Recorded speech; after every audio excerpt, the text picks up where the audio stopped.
Hey guys, welcome back to UAP Studies Podcast. We are honored to have Whitley Strieber join us today on the podcast, of course. Katie, Paige, we've been rocking it at this event lately. Oh my gosh, running. It's Busy, awesome. busy. Over 2,000 people here today. It's just amazing. I'm sweating buckets. I don't know how you're doing it, Whitley, with your jacket on, but I'm just drenched. It's cool in here. That's why my jacket's on. Yeah. I'm Canadian. I'm not used to the California desert heat, right? Listen, you've got to get used to the contrast. 104 outside, 76 inside. You go from one to the other, and you have a stroke and collapse. Yeah, well, that sounds like a fair shot. Yeah. Right. But you know what? It's worth it because the buildings are pretty far apart, and you got to travel. One thing about this conference is you will be hiking. Mm-hmm. You'll get. It's a healthy conference because you have to hike. Yeah. Absolutely. I can't eat carbs. It's just water. That's all I'm drinking. Water and whiskey. That's it. Water and whiskey. Whiskey at night. Yeah. In other words, it's whiskey. I didn't want to say it that way. Like I said, Katie and I are totally honored that you're joining us. Thank you. I've been an avid fan of yours and John Mack ever since I was a kid. And I'm going to be honest with you because I've always wanted to tell you this. I would go to the library in the 90s and I would bore communion, right? Many times. I'd never read it. I'd bring it home, look at the cover, I'd put it down in the closet, close the closet doors, and then put stuff in front of the closet. I was so terrified of that book cover. It was maybe about 6 years ago, I finally read Communion. I was brave enough to read it at nighttime before going to bed, which is absolutely stupid on my end. I guess I don't want to sleep this night, right? But it changed everything because up to that point, alien abductions was really not much on the radar. It was taboo. Even for yourself experiencing this, Bud Hopkins was pretty much the only one kind of doing any work. Yeah, Bud Hopkins saved my life, I think. Yeah. I think I might have done myself in because I did not know what had happened to me, and I had no one to help me, and I thought I was going insane. Mm-hmm. It was just a nightmare. It was horrible.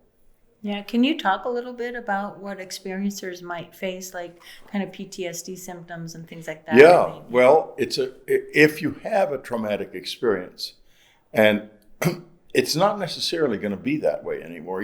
Back in those days, all of the experiences were traumatic because how could it not be traumatic? I mean, you just didn't know what was going on. Mm-hmm. Now, I know somebody who had an abduction experience a couple of weeks ago in Los Angeles. And she was basically fine with it. And during the beginning of it, she thought to herself, oh my God, I wish the sun would come up. It was dark. And she lives on a hill and these beings were in her house. She could see them moving around. Mm. And she was terrified. And as soon as she said, I wish the sun would come up, this huge light came on and shone in the window. And with it, she stopped being afraid. She didn't feel afraid anymore. Then the next thing she knew, an unseen hand grabs her wrist, and she finds herself dragged up through the ceiling. Oh, no. And then she's got 2 hours of missing time. But there was a time when that would have been so traumatizing that you just wouldn't have been able to recover from it. First, you might not have even remembered it. You would have certainly ended up with stress disorder of some kind, probably PTSD. She's fine.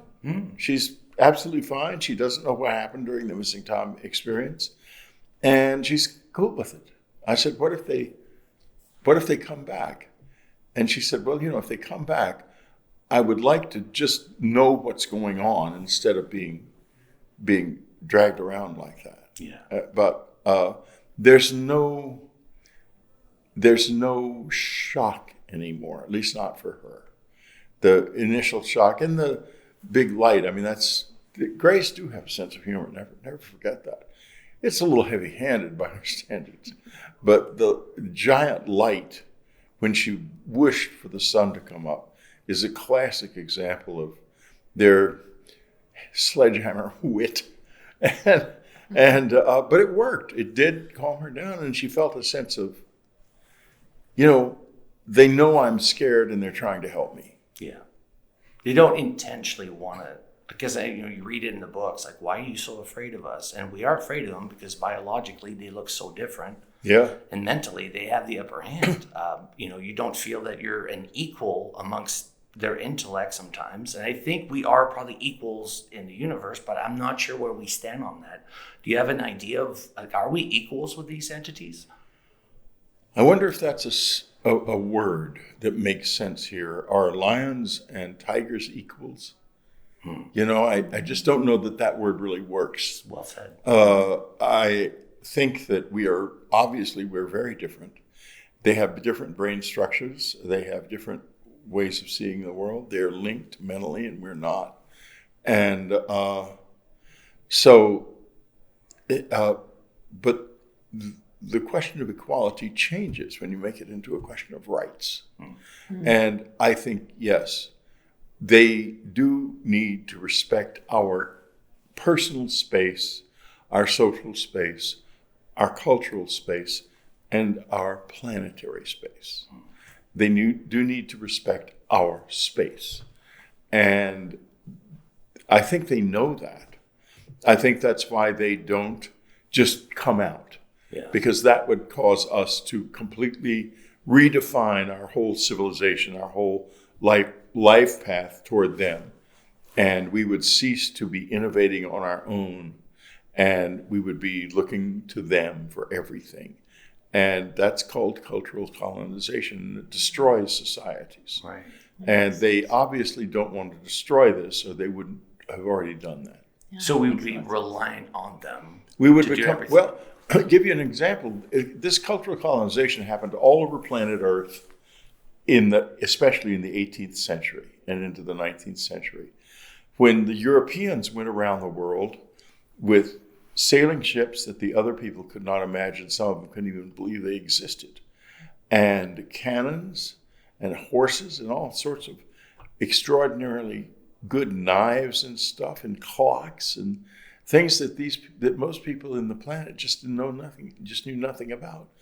And the cultures that weren't so badly damaged that they collapsed, like the Indian cultures in Mexico and Mesoamerica and South America, received a tremendous shock and a great deal of alcoholism and unwillingness to face the sense of being in an inferior place in the world. Destroyed many of these cultures. And that's what they want to avoid with us. That's why they keep the secrets. That makes sense. You bring up a great point about how many ET species, I guess I'll call them that, have the ability to communicate non-verbally. Yes. Telepathy. And we're hearing a lot about the telepathy tapes now, and with the autism on the rise and different sensory abilities getting stronger. Do you think that humanity, we know, people have researched the pineal gland, and perhaps in ancient times we were more open and able to communicate non-verbally with one another. Do you think there was an intentional shutdown or calcifying our pineal glands to keep us more unable to manifest and communicate telepathically with each other? And do you think we'll get that ability back? Well, that's a really interesting question. The second part of the fourth mind addresses it. I think that what happened here was probably more or less chance. Was it taken advantage of by certain players? Possibly. What happened basically was this. The physical, or the radiation from a supernova arrived at planet Earth about 30,000 years ago. And we can trace the effects of that. But about 12,000 years ago, the physical debris arrived, and that means metals and all kinds of things that are produced in a supernova arrived in our solar system. And not just Earth, but all of the objects in the solar system, including the sun, were impacted by this for 1,000 years, during which time everything on Earth changed in violent ways. The advent of the first wave of these things caused a fire that covered most of North America and is remembered now in the geological community with a geologic feature called the black mat, which is underground now, of course, but you can find it in most parts of the United States. It consists of algal skeletons and charcoal, because when those hot particles hit, not only did they kill all of the megafauna on this continent, the mammoths and the horses and so forth that were there, they set everything on fire. And this massive continental fire broke out. And it filled the air with smoke, and the whole planet cooled down for a long time, and there was a sort of second ice age. And then the glaciers were struck by meteors, larger meteors, at some time later, and collapsed. The Laurentide Glacier collapsed down the Mississippi Valley, taking everything with it. A few days ago, there was a village in Switzerland that was eradicated by a sliding glacier. And if you can imagine a glacier sliding down the Mississippi Valley and a whole continent. Oh, that'd be terrible. And the resulting continental flood put out the fire. But now what the black mat consists of is charcoal bits and dead algae. And this whole process took 1,000 years. During that time, prior to that time, I think that I go into it in the fourth mind, and the evidence is there, but it's thin, that we may have been a telepathic species. We may not have had egos then. But now here we are in this chaotic situation, plunged into the hunting-gathering world that we've lived in is ending. We can't find any animals to hunt. We're starving. We're absolutely desperate. Absolutely desperate. And we begin to have to function individually rather than communally. And I think that's where the ego came from. Right. And, we are not our egos. Will we get back to in this long journey here in this answer, will we get back to a place where we can live beyond our egos and outside of our egos? When we do, if we do, we will find each other in a whole new way. Yeah. This species will rejoin a community of being of itself, and we will be telepathic with one another once again. He's good, isn't he? Mm-hmm. He's really good. I really hope we get there. And do you think ET's waiting for this? Obviously, maybe. I think that they might be trying to facilitate it, because the stuff about why we lost it came out in this book exactly the same time, with no knowledge on either of our parts. Kai Dickens brought out the telepathy tapes. They coincided with one another. And I knew the telepathy tapes were terribly important the second I saw them on Spotify. And I started listening, and I knew that this is something I had to be involved with. And then I went to the Soul Foundation conference, which is a lot of academics and scientists and probably spooks, and they're always in those conferences and always stuff. In the conferences. They're right. Even here. So I'm there, and I am telling everybody, listen to the telepathy tapes. Don't pass go. Don't get to the telepathy tapes. It's incredibly important. And I think we're there. I think we're going to get to a point where some of us become telepathic, and some of us already are. And I know some people very well who are quite telepathic, but so far I don't know anyone outside of a very small and rather unusual community who can do it willingly. The spellers, the unvoiced people who are autistic, as Diane Hennessy Powell has proved in her work, and Kai Dickens has documented, can do it. And I think we probably all can. And I think that's probably the next step. Kind of reminds me a bit of the story of Babylon, because when, the gods or God struck it down, it said men could no longer understand one another and they had to create languages. Well, here's the thing. The story of and it's very interesting you bring that up. And I'm wondering if we're telepathic right now. No, I'm serious. Yeah. because I've just been thinking about that. It's not the story of the destruction of a universal language. It's the story of our loss of telepathy. Yeah. That's what the Tower of Babel is all about. Because why would you need languages now to understand one another? It says men can no longer understand one another. Right. Yeah. Because we were telepathic. Was that like given as a punishment? Well, the stories are trying to build a tower to go up to God, and God punished them, and then they could no longer talk to one another. So all these languages formed. One of the things we have to be very careful about is the human mind always wants a reason. Yeah.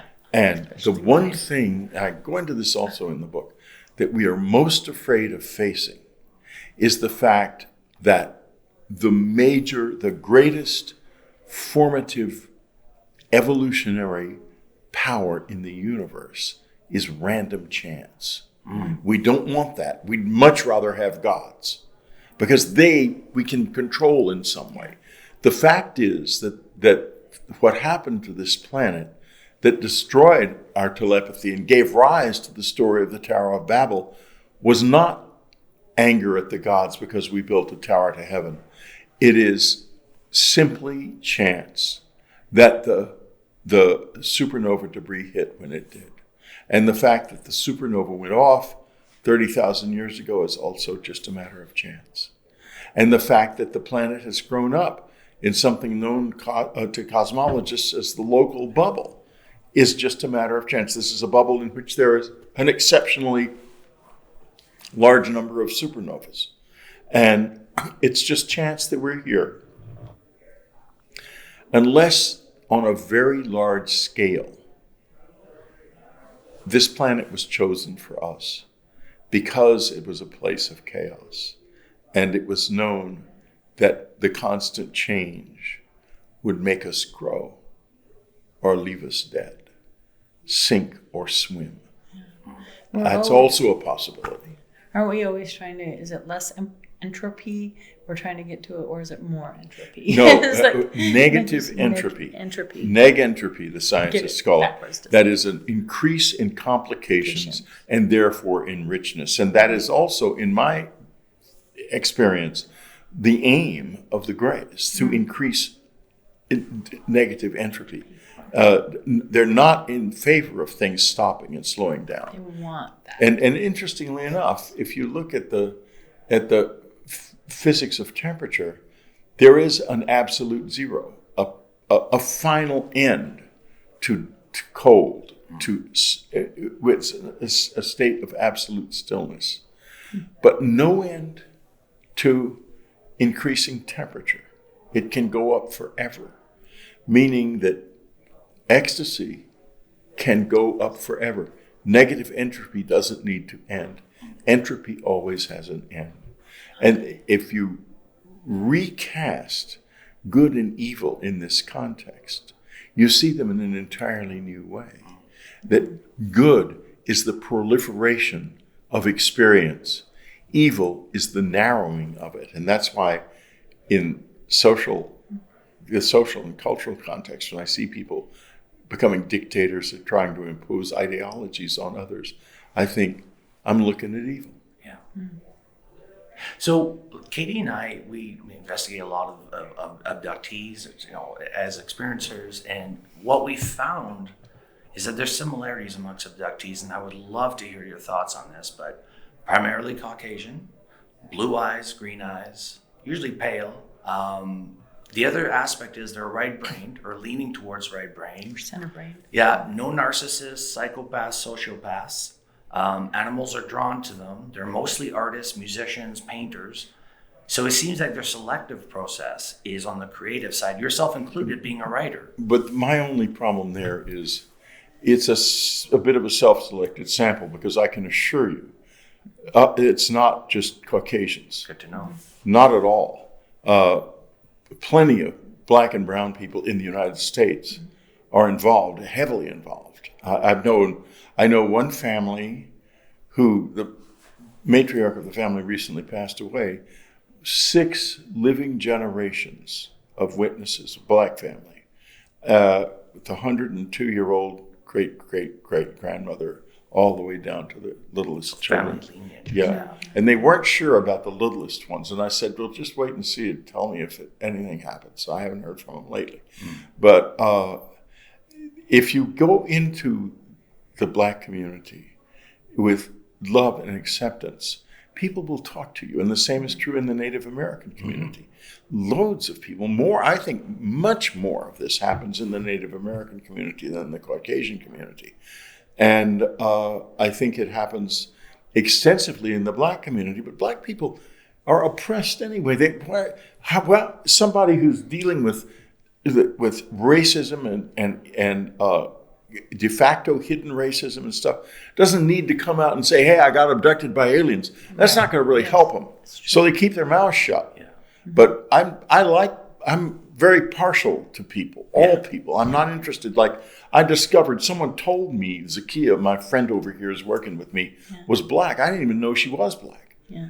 But she is. Look, you can see her. Zakia's Black. Woman. Yeah. She's a beautiful woman, absolutely, and Black. But I don't think of that. Yeah. That's not in my head.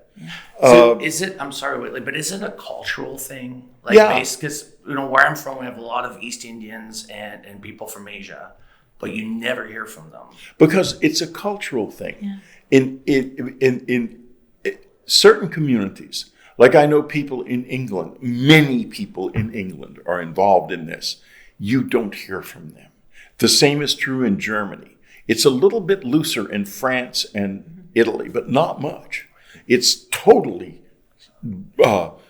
tamped down in Spain. And culture by culture, the most open cultures, like you'll find lots of people in Latin America who will say, yeah, this happened to me.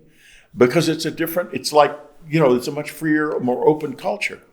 And of course, in the United States, anyone will say any damn thing about anything. So yeah, we're the most open of all. Land of the free. That's why we hear more in the United States. And thanks to Ancestry, it's going on 5 years ago, I found a half brother who was African American in Chicago and was really cool. I drove to meet him and his family. And what was amazing about that is he had a long history and was so interested with the aliens and abduction, and we didn't know each other. And I'm like, wow, there's a really cool case of that, It's gonna be a very human thing. Yeah.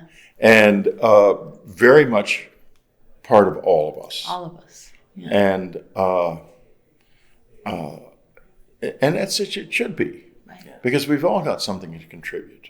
Do you think ET's interested in the human race because we're so bipolar in a sense? I don't know a better way to put it, but we're roller coasters and we're creatives. And do you think that ET may have lost a little bit of that sense? Here's my theory. And remember, I'm theorizing.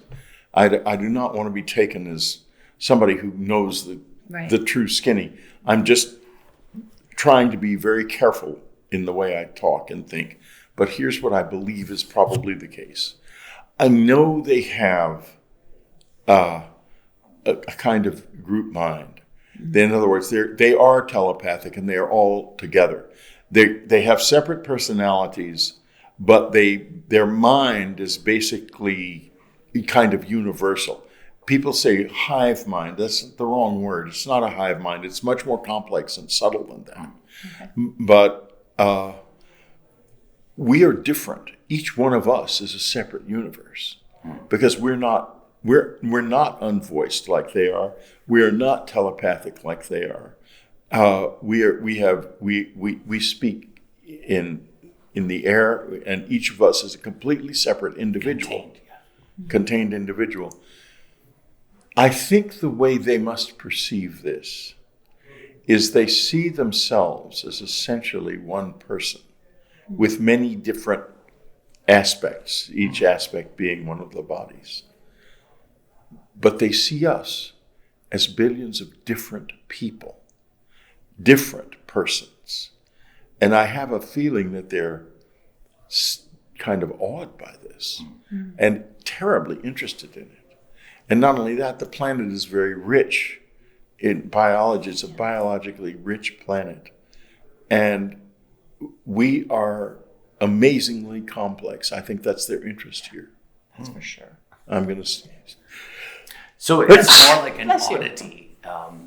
in the universe, maybe we are an oddity, maybe that's more of a hive mind. And I was even thinking about the Egyptian pyramids, and everybody's like, how did they do it? It's so perfect. Yeah, but if you're all one collective and you all think the same, you could achieve anything. Yeah, I think that we lost that, and a lot of the debris from the distant past that we can no longer explain.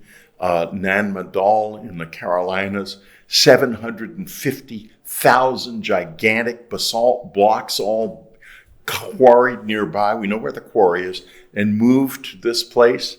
The pyramids, the fortress at Sacsayhuaman, all of those huge stones moved up from far below on a mountainside. Baalbek with the huge stones.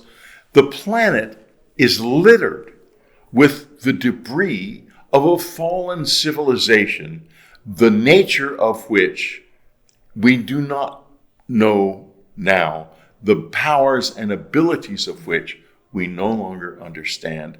We need to face that in order to get back to what we have lost.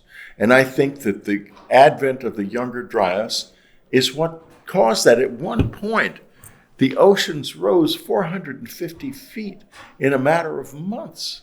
450 feet. If that happened now, we would lose every major coastal city on the planet completely.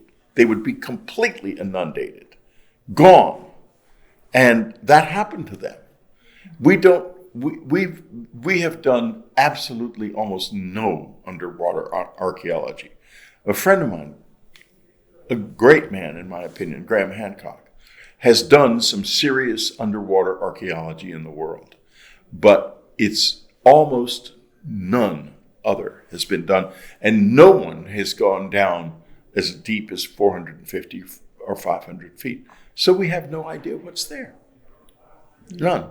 So that's scary. Yeah, exactly. Do you think I'm not pointing out who, CIA, our government, who's ever in power, in control, is part of why we're not getting more transparency around this phenomena, because they want to keep us keep our individual minds. Like, I feel like we can manifest and we're each very powerful. Yeah. And I think if we all learned how to utilize that to create a better world and a planet, they lose control. The more we know of ourselves, the harder we are to control. Exactly. They keep us in ignorance, not so much of the world around us. That's not the motive. The motive is to keep us in ignorance of ourselves. There's a man called Peter Robbins, a UFO investigator, who you should have on your show. Oh, absolutely. He's a sweetheart of a man. He's a sweetheart of a man, but he has done something so important. He has taken all of these photographs from NASA for years and shows one after another where artifacts on the moon and Mars have been brushed out. They, in other words, their entire planetary exploration program is a lie. And I used to laugh at people who said, well, the moon launching didn't really happen. The moon landings didn't really happen. Now I know the truth. They did happen. But they staged parts of them here afterwards so that the alien artifacts that were visible in the astronauts' stuff wouldn't be shown to the public. They're hiding our truth from us. Why? It's outrageous. It's like there's been a big reset. That we were once one thing, we once knew something, and then all of a sudden everything changed, like just a refresh button, and all of a sudden and it sounds like this phenomenon of what we're dealing with is not just a new discovery of what's out there, but what we once were. Yes, yeah. That is correct. Someone does not want us to recover our lost powers, and it's time to do that. It's time to do that. It's time to recover powers so great that we can use this to neutralize nuclear weapons. Use it better than what we're doing. Right. I have a question for you. With the rise of autism in children, and a lot of abductions do start in childhood. The great Dr. Leo Sprinkle did a lot of work with children as well, as I witnessed in his files. But you mentioned at the beginning of this interview that it can be perceived and it can be a very traumatic, scary phenomenon. And then it seems that throughout our lives, through the decades as we grow, it somehow shifts, and a lot of experiencers see it as a more positive, spiritual thing that leads them down this openness of consciousness. If I had, if my children were little, they're all grown now, I have grandkids now, but what would you say to a parent that's dealing with a child that's going through that? How do you approach that, and how do you make them understand that maybe this isn't such a terrible thing? It's such a delicate discussion to have with a child. Do you have any advice for? Well, it happened to my child. Okay. How did you deal with that? We let him talk to us about his experiences, and it was the right decision and the wrong decision. The right decision in the sense that he never felt like he never felt on the spot. He just would tell us what happened to him. Mm-hmm. But the wrong decision in the sense that I now know that the brain does not retain memories that it can't catalog. And the result is that now as an adult, he's forgotten all of these wonderful experiences he had as a child because I didn't reinforce it by talking to him about them more. Mm. And so it was a double-edged sword. That's on the one hand. On the other hand, he's very happy and well-adjusted now, but I think he would be if we had talked to him as well, I think very gently, talking to the child and saying, oh, gee, that's fascinating. And, that something like that happened to me. And bringing it up, saying, has anything happened to you lately from time to time, would be helpful. But just not getting into it too deeply, just deeply enough to where the child's brain will find a place to catalog this so that it doesn't get lost. The same thing happened to me as a child. I had these experiences with my dad. To my knowledge, and fairly much certain knowledge, I would remember, it was never spoken about at all. With the result, when the visitors showed up in 1985, they were surprised that I was terrified of them because they had known me for years. Oh, really? That's, I didn't know that. Yeah, I didn't that know. I think is, well, in the second hypnosis I did with Dr. Donald Klein, I spontaneously flash back to childhood, to the age of 11, 12. I say, Dr. Klein was very good at what he did, and he noticed a change in my cadence of my voice. And he'd heard that before when he was helping people who had had traumatic things happen to them in childhood. And he said, how old are you? And to my, in hypnosis, you're not out. You're very much present. To my astonishment, I heard my little 12-year-old voice pipe up and say in my little Texas accent of those days, 12. And I thought, what am I saying? And then suddenly he was talking to me as a 12-year-old. And it had happened to me then with my dad. And Dad never mentioned it.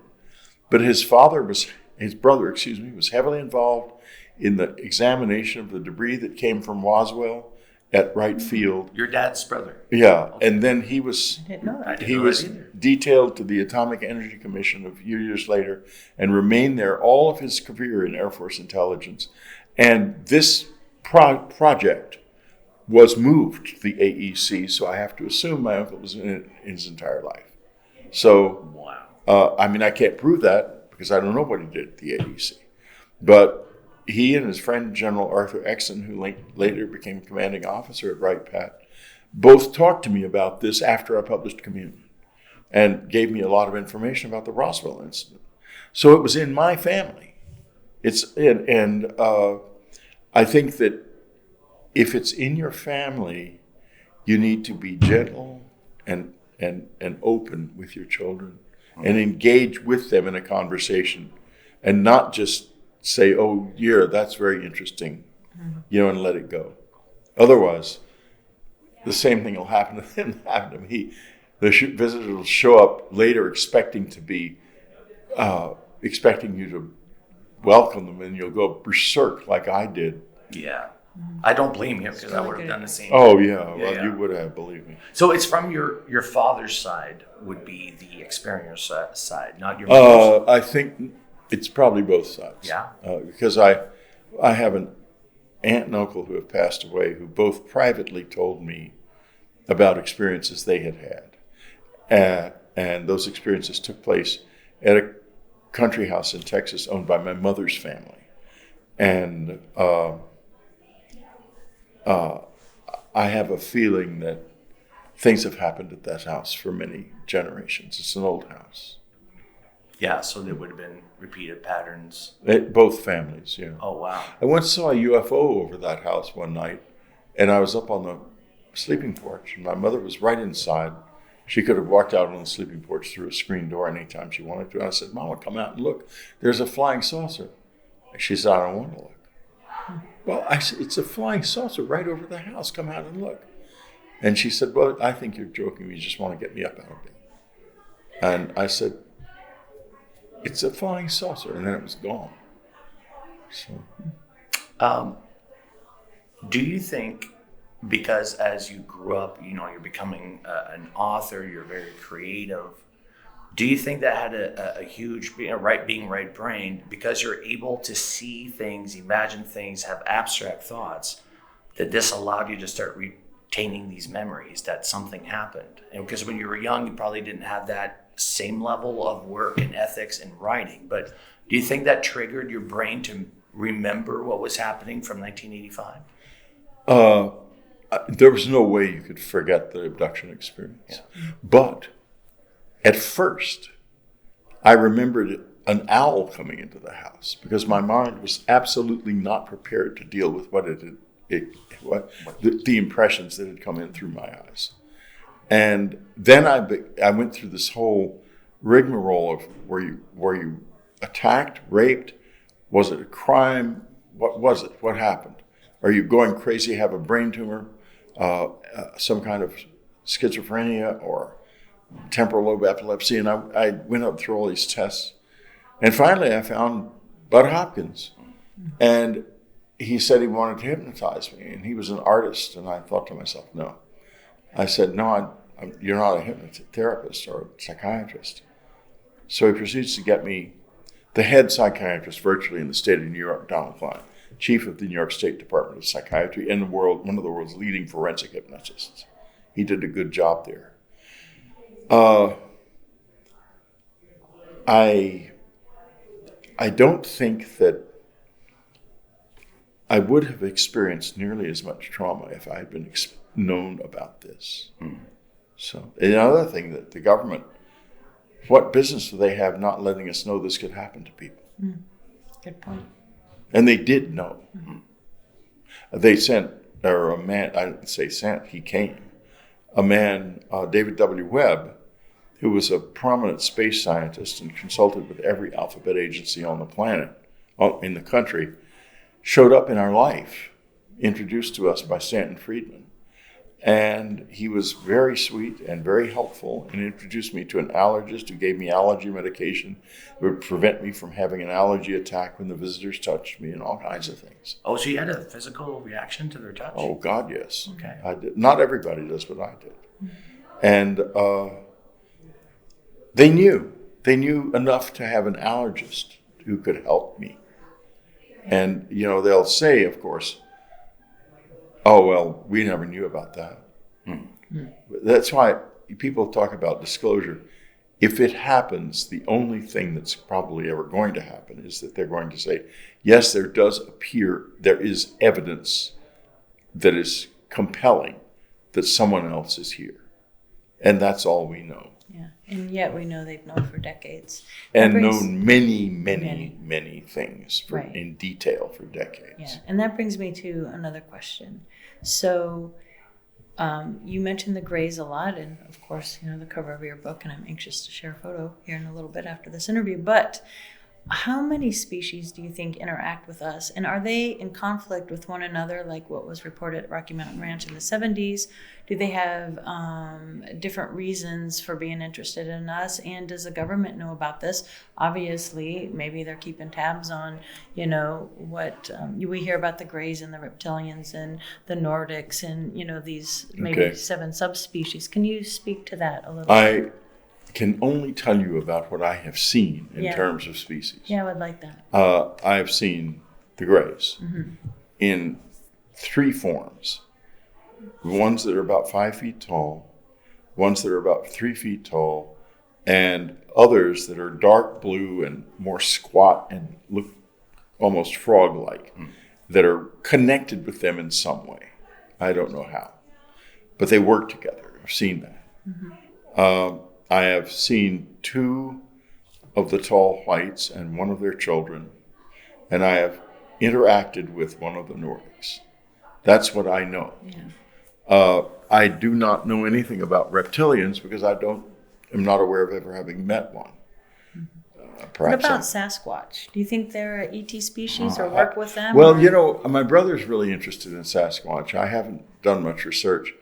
He thinks they're interdimensional beings, and it's an interesting idea that they have evolved a defense mechanism that enables them, when threatened, to move from one universe to another, that they can move between parallel universes.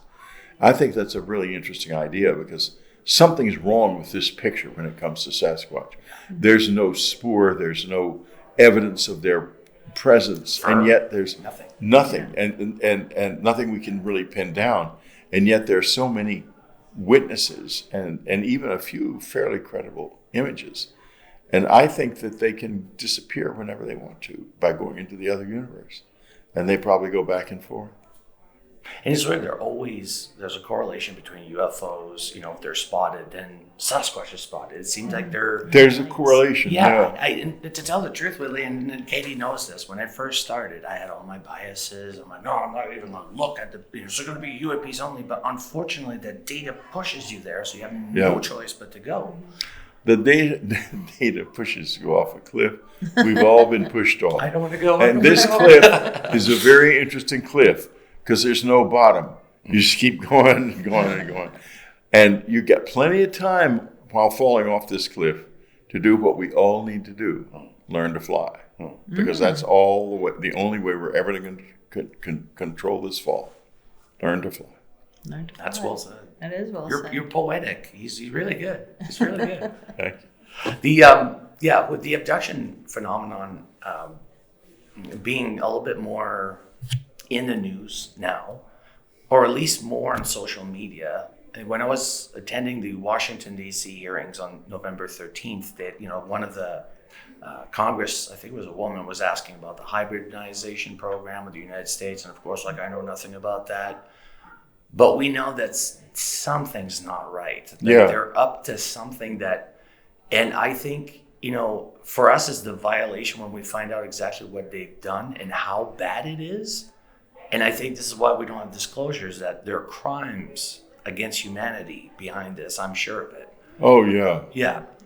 And what are your thoughts on, because people say, they're in cahoots with the government. And to me, it doesn't make sense, because why? You would have to explain to aliens what borders are.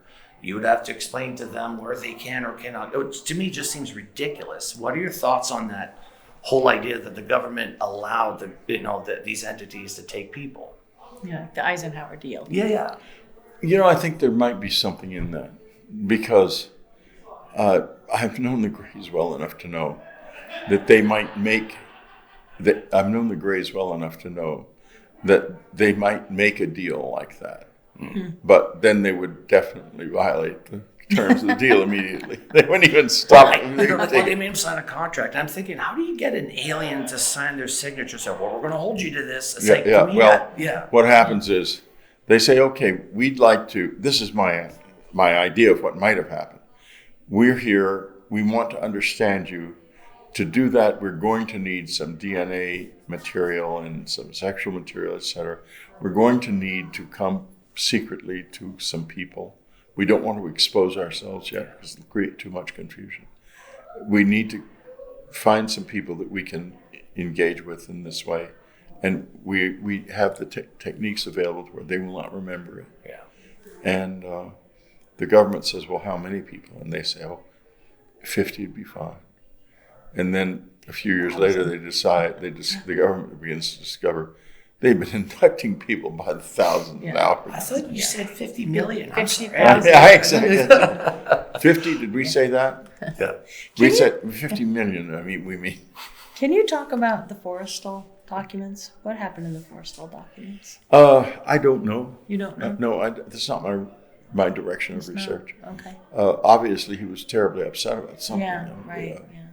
But, and I can see where this would really cause a deadly level of ontological shock for a person like that at that time. Mm-hmm. I can easily see why it would have driven him mad. Yeah. It's like being plucked out of reality, in which we always say it's like you're a player on a play. You don't know it's a play, but you get taken backstage and you get to see all the props and everybody that's working backstage, and then you're put back on play and nobody in the play knows about it. And that's literally what this phenomenon is. Guys, thank you so much for watching this interview with Whitley. I had a blast. It went by so fast. Yeah. I'm always fascinated by this, and this is like what I always tell people. You need to have a few areas of research that you're going to specialize in, especially if you get into ufology. For me, was this cattle mutilations, although you've had the cattle mutilations. I've never had a I wanted to stay away from the cattle mutilations, but here I am in it. You know what I mean? Anyway. Whitley, your new book is out. Where can people find it, and where can people find you? Easiest to find it on Amazon and Audible. Yeah. And on my website, unknowncountry.com, people can buy signed copies. Yeah. And you're still doing your podcast. And I do my podcast, Dreamland, every week. Yeah. I absolutely love it. Guys, thank you so much for joining us again. And I'm really stoked about Contact in the Desert and everything that we get to do here. And, of course, have the pleasure to meet Whitley Strieber. Shake your hand. Yeah, thanks. You are awesome. And we'll be back next week with another episode.